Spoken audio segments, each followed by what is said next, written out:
Okay, my sutra nerds, time to gather around the campfire because this is a really fun ride.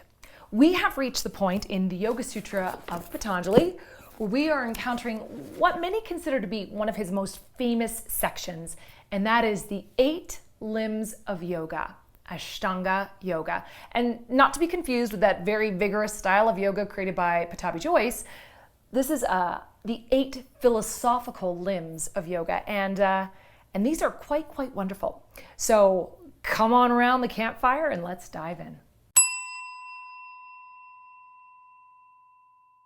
So before we start moving through the 8 limbs, I just want to take a moment to talk about this 8-fold path.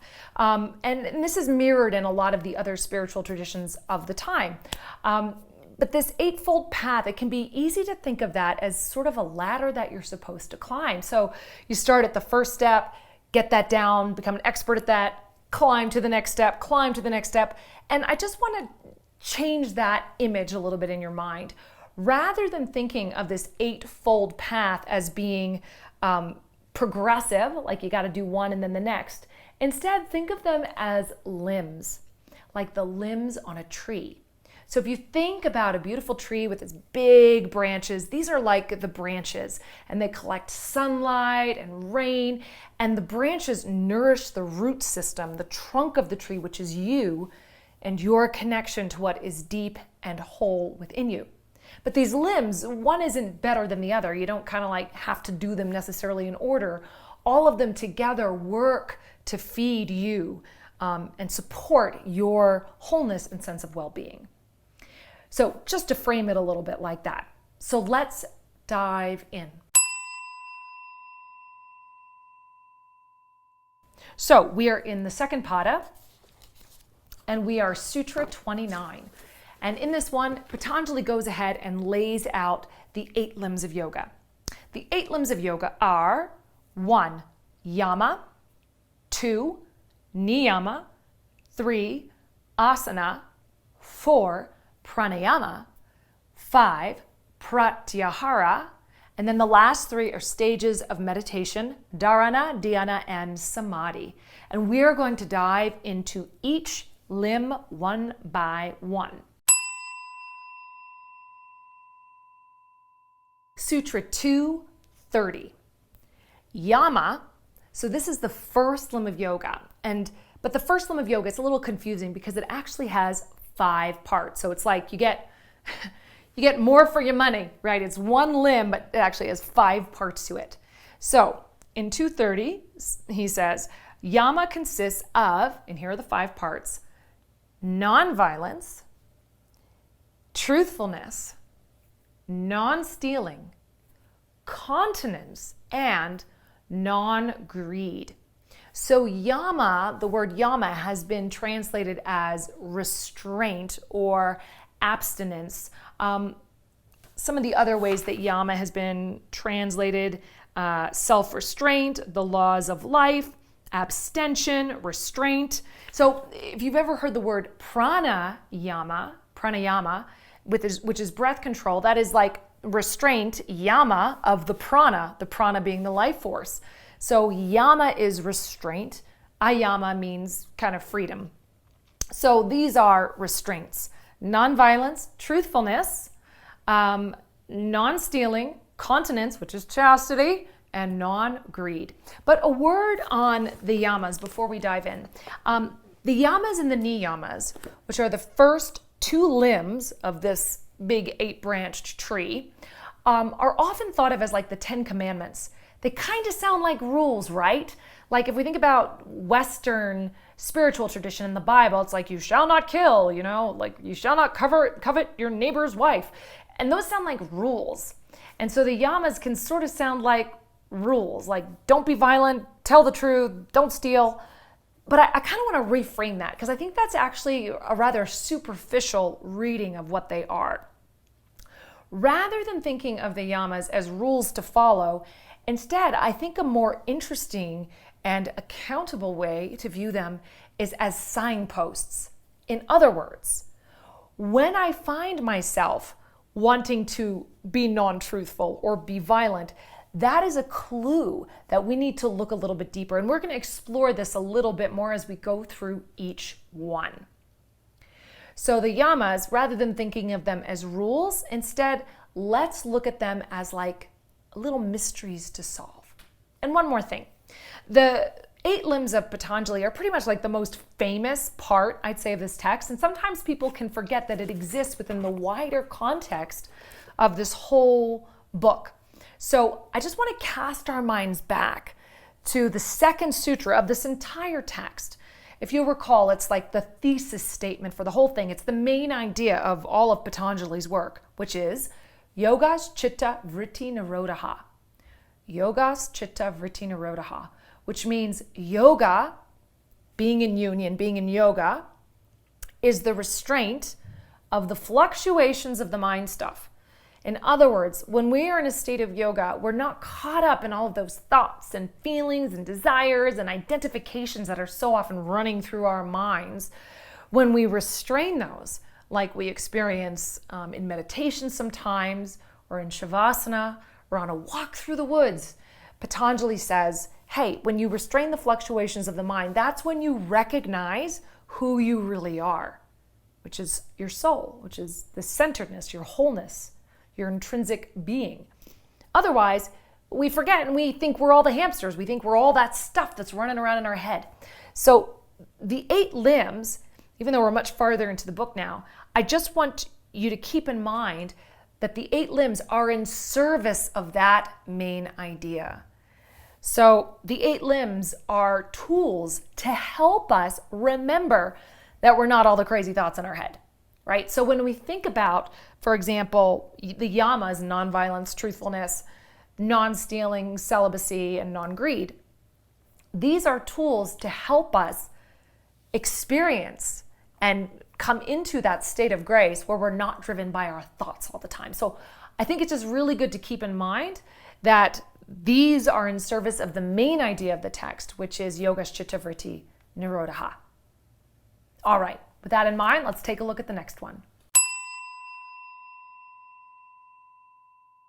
Sutra 231, these great vows, that is the yamas, are universal, not limited by class, place, time, or circumstance. In other words, you don't get out of them. These yamas are universal and are not to be, there's no excuse, in other words. So like I could be like, I was really mean to my sister, and I'll be like, but she was mean to me. And Patanjali would be like, you don't get out of that. There is no cause, no place or time or reason why you would not adhere to these. So he's saying these are universal. You can't get out of them. No excuses, everybody. That's the way it is. Sutra 232, Niyama. Okay, so Patanjali's jumped to the second limb, and we're going to dive into the niyamas in another video, but as we're going through, Patanjali's just going ahead and listing them for us, so we'll read through them. So niyama consists of, like the yamas, there's 5 parts to it. 1, purity. 2, contentment. 3, accepting but not causing pain. 4, study of spiritual books. And 5, worship of God or self-surrender. And we're gonna talk about those niyamas later. They are juicy and fun and great to get into, but for now, we will carry on.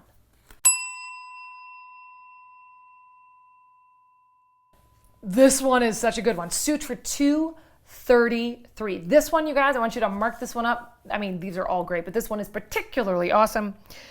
When disturbed by negative thoughts, opposite, positive ones should be thought of. This is Pratipaksha Bhavana. Wow, okay. So the reason that I love this is because the yamas and this, which is not a yama, but is a kind of a descriptor about this stuff, is about living in the world. So if you recall the context of the Yoga Sutra of Patanjali 2,000 years ago, yoga was about like getting out of the madhouse of society, right? It's getting out of your mind. It's like getting away from all of this turmoil and drama. No more drama. We're going to get out of there, right? And so what I love about this particular sutra is that he says, when disturbed by negative thoughts, opposite one should be thought of, right? So if you remember, at the very beginning of the sutras, Patanjali says, you should restrain all the fluctuations of your mind. You should basically restrain all your thoughts, and then you'll experience yoga and who you really are. But in this sutra, he's saying it's kind of like, okay, guys, look, I know we're all not going to be able to just go, bam, turn off our thoughts and sit in complete meditation and calmness. So he's saying, when you think negative thoughts, and my friends, don't we have some really nasty little demon hamsters that run around in our heads sometimes? You know the ones, right? All that self-doubt or shame or being mean to ourselves or being angry at someone else, all of those bad little hamsters. He's like, when you have bad little hamsters, if you can't just not think, because we're not all there yet, let's cultivate nice hamsters. So I love this because if you've ever practiced something like affirmations, like nowadays, like neurologically, we can rewire our brain. So something like an affirmation is to, kind of retrain our thinking and the way that our mind is set up, this kind of habitual conditioning that we have. And it's taking accountability for that and retraining our mind to something better. And guys, there's so much work out there on affirmations. You can check out the work of Joe Dispenza, which is also about using your emotions as you do this. I mean, this is really, really great stuff. But the thing that tickles me the most about this is that this is really an acknowledgement. It's like, ideally, you'd be in yoga and you wouldn't have any thoughts in your mind and you would just be in your great soul. But let's be real, guys. I know you got thoughts going on through your head, and until we get there, let's make these thoughts nice. So remember how I said that, people at this time, they just wanted to get out of society and get out of the madhouse. I kind of think of our mind as being like a house. And when it's filled with, eventually in meditation, we want to get out of the house completely, right? We want to get out of the mind and not deal with the house. But Patanjali's like, well, if you're still stuck in the house, at least make the house nice.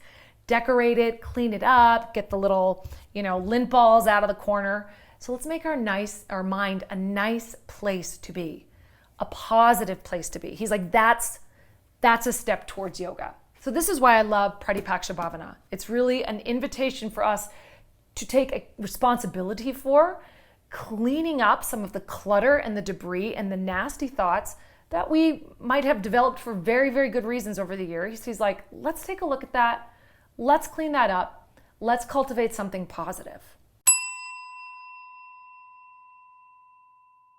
Sutra 234. This is like Pratipaksha Bhavana, part 2.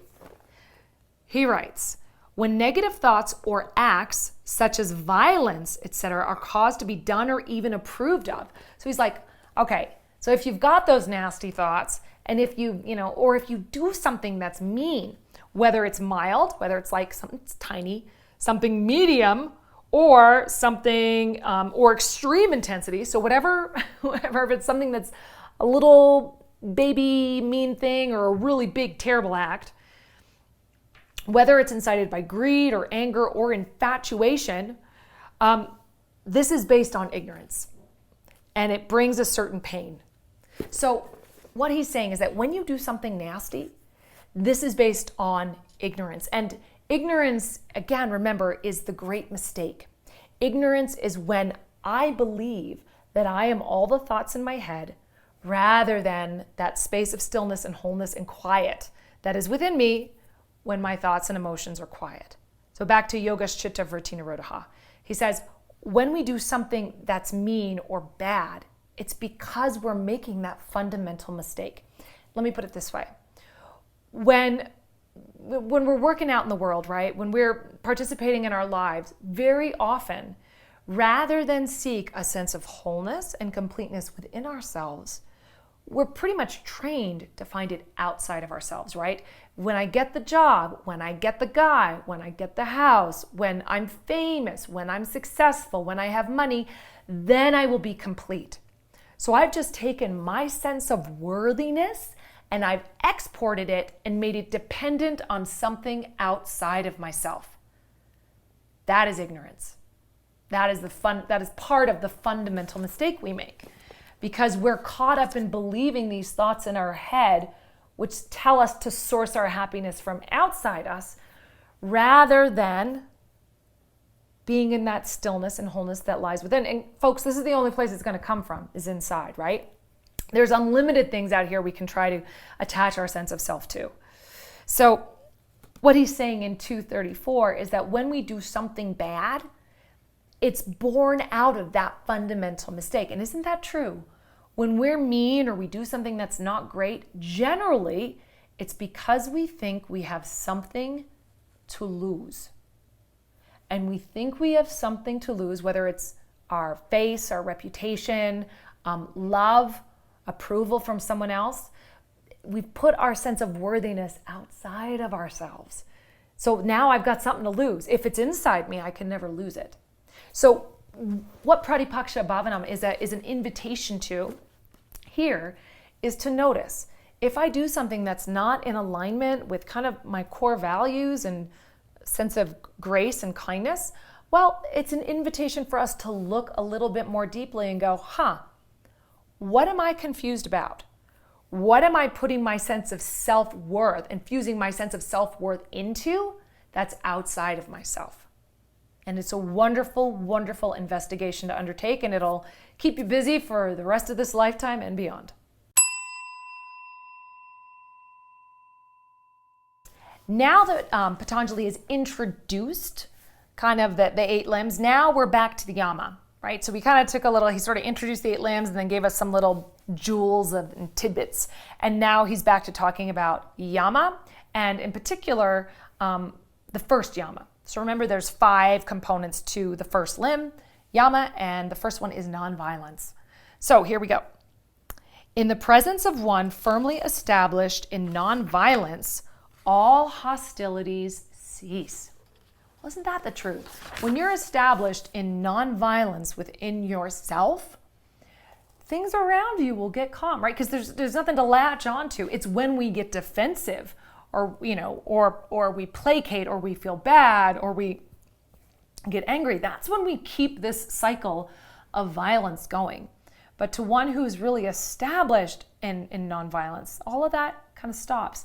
And I think that what this asks us to look at, if I think of these sutras, the yamas particularly, as signposts, what this asks us to do is to say, hey, are there times during my day and my life where I want to lash out, where I'm angry, where I want to hurt something, or hurt myself? When we see that arise, that is an indication for us to pause and to look and say, okay, where am I making the great mistake? Because again, we only get angry when we think we have something to lose, or we think that we've lost it, or we think we have to fight for something because if we don't have it, we won't be okay, right? So when I am connected to my internal sense of worthiness, then the world can actually kind of be as it is, because I don't need the world to be a certain way for me to be okay fundamentally. So this first one is an invitation for us to look at our own lives. Just take the day and go like, okay, am I established in nonviolence, and when do I want to not be? So rather than, again, turning this into a rule of be nice, that's not about be nice. Instead, looking a little deeper, we want to take accountability for our actions and go like, oh, when am I feeling the impulse to not rest in nonviolence? Let me look a little bit deeper at why. And that's a beautiful engagement in this journey. 236. Okay, I love this one, and I'm going to tell you a story. Okay, many, many years ago, when I was just a young little lass in New York City, there was a boy, and he liked me, and he asked me out. He was a very forthright, direct guy. I was not so forthright and direct. In fact, I was worried about people liking me, and I was really worried about people not liking me or not approving of me. So when he asked me out, really nice guy, attractive, sweet, but I just didn't feel it. I wasn't feeling that connection. I kind of like this other guy over here. But rather than just be honest about it, I was afraid if I told him the truth, he wouldn't like me anymore. How ironic is that? So I lied. I said, oh, I'm not seeing anyone right now. Well, he was cool with that. But then wouldn't you know, he found out I started dating that guy. And he called me out and he said, hey, it's okay not to want to go out with me, but don't lie about it. So young Rachel, lacking skills, I had exported my sense of okayness onto him. I thought it was better, like I didn't want to lose his approval of me, so I lied because I thought I had something to lose. Ironically, the fact that I did lie is what actually lost me his approval, and isn't that the way the world always works? What a lesson. So when we find ourselves not being truthful, again, it is a call to observation for us.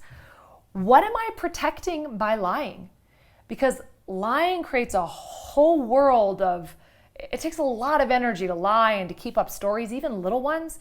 And there's something about being in truth, which is not just about us saying our truth, but it's about really being in reality that is very clarifying and much more easeful. A lot of drama goes away when we don't have to lie or avoid the truth anymore.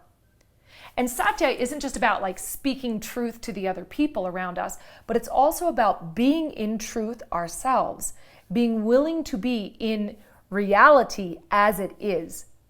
Another relationship story, I was in a relationship for a long time where we were so afraid, both of us, we were so afraid of breaking up that there were some big elephants in the room that we just wouldn't address. And that was a really big problem because it's actually only through being in the integrity and the clarity of truth that then intimacy with yourself or with someone else can develop. And yet sometimes if we're afraid of losing something, we're going to kind of avoid those truthful feelings. We're going to avoid the truth about our relationship, about our job, about something that's going on that we need to address.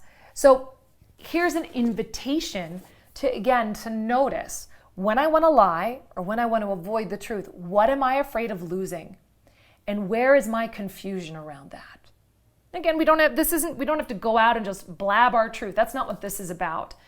But again, it's an invitation to look more closely. And remember, being truthful doesn't mean that we just get to go out and be like, I really hate that hat, or what a dumb car. It's not about being blunt, right? Or disclosing everything. But it's about being willing to step into a place of honesty. And remembering too that Satya goes hand in hand with ahimsa, the first yama, which is nonviolence. So truth, if it's not resting in the arms of kindness and compassion, is not worth much, right? They work together.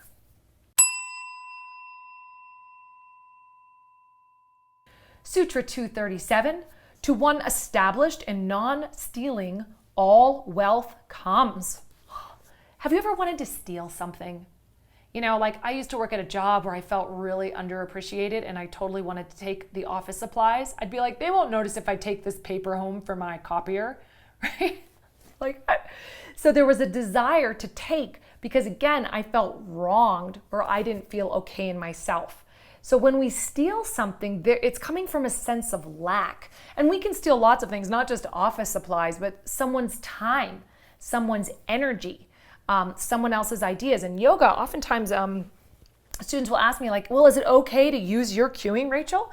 And I'm like, yes, I gift that to you. That is yours to use. But if I'm, inspired, say, by my teacher's teaching, and he does an amazing job of teaching something or getting into a pose a new way, rather than just presenting that idea as my own, I might tell my class, hey, I got this from my teacher. It was so freaking awesome. So I give acknowledgement. So you can do an internal check with yourself. You'll know. If you're worried, am I stealing? Chances are there's something to look at there. So you could just do a little internal honesty check to see about that. But again, the invitation here is when we feel like we need to take something that's outside of ourselves without earning it, well, then we need to look, what do I think I'm missing? And where is my confusion in that? Sutra 238. By one established in continence, vigor is gained. Continence, my friends, is chastity, no sex. So let's be totally honest. Back in the day, remember Patanjali, he was all about getting out of the madhouse of society, going off into the woods, meditating, fasting, no wine, no women, no meat, right? All of these kind of abstinences that they practice in order to create more clarity. So yes, he meant celibacy. He meant no sexy time. Now, if we kind of apply this to our lives, many of us we're in the world, we're in relationships. That's part of this sexual dynamic is actually part of the world we live in. We might be parents or want to be parents. So we don't have to take this literally, but I do want you to know that that is literally what it meant. But it really is an invitation to look at how we're spending our energy and how we're spending our life force, right? So am I frittering away my life force on things that aren't really meaningful, distractions, too much Netflix, or am I being mindful and intentional about where I am bringing my energy and my awareness and my passion? And I think that's all it is. It's, can we be mindful about it and intentional and notice when something depletes us or when something nourishes us, and do more to build the things that nourish us. Sutra 239, our final yama. When non-greed is confirmed, a thorough illumination of the how and why of one's birth comes. So when we're established in non-greed or non-attachment, then we understand our previous lives. Or we receive the memory of past life is another translation, or another translation, which is a little less about the past lives, says, when we are established in non-attachment, the nature and purpose of existence is understood. I'll be honest, folks, I'm not there. I have lots of attachment, including my coffee. And as soon as I get my coffee, I'm thinking about the next coffee or my yoga practice or people in my life. I'm attached to a lot of things. So I have not yet reached a point where I have such great clarity. But I think one way we can understand this is, again, when we notice those feelings of greed and attachment coming up, like, oh, I need this, I need this, I need this. There are very few things in the world that we actually need. And again, we can use that as a little signpost to look back at ourselves and say, again, what am I attaching my sense of worth and completion to outside of myself? A person's love, a person's affection, a cup of coffee, someone's approval. And we can become a little bit mindful about how often we put things outside of ourselves that ultimately can only be filled by our inner well. So that is it, my friends. That was a romp through the first limb of the 8 limbs of yoga, the yamas. And just to recap, the yamas are nonviolence, truthfulness, non-stealing, continence, chastity, and non-greed or non-attachment. So again, the invitation here is, rather than treating these like some rules that you got to follow in order to be a good person, darn it, Patanjali isn't interested in you being good. He's interested in you being enlightened and freed from the shackles of your own attachments. So when you notice these things coming up, the desire to lie to a loved one or a boss or somebody, the desire to take without really earning it, desire to be mean to yourself, those mean thoughts, or others, or the desire to exude and put your energy in all different places without being mindful. Anyways, these are all invitations to look at ourselves and go, where am I making the great mistake? What do I think I have to lose? And why am I confused about that? Like, why am I attaching to something outside of myself? And can I cultivate a greater sense of ease and wholeness? Reconnect to that. It's there, guys. We just have to pause to find it, which is why the practice is so important, because it brings us to that place. And don't forget, as part of our sutras, Patanjali also introduced the idea of Pratipaksha Bhavanam. So this is there's so much good stuff here. This is so powerful. When negative thoughts occur, cultivate the opposite. So give that a try. Lots of resources for you out there. If you enjoy this, please subscribe so you get notified about new videos as they come up. And I'd love to hear in your comments, which of the yamas really resonated with you? Do you have a different interpretation on them? Which ones are challenging for you? What did you notice come up? Put it in the comments below, and I would love to hear from you.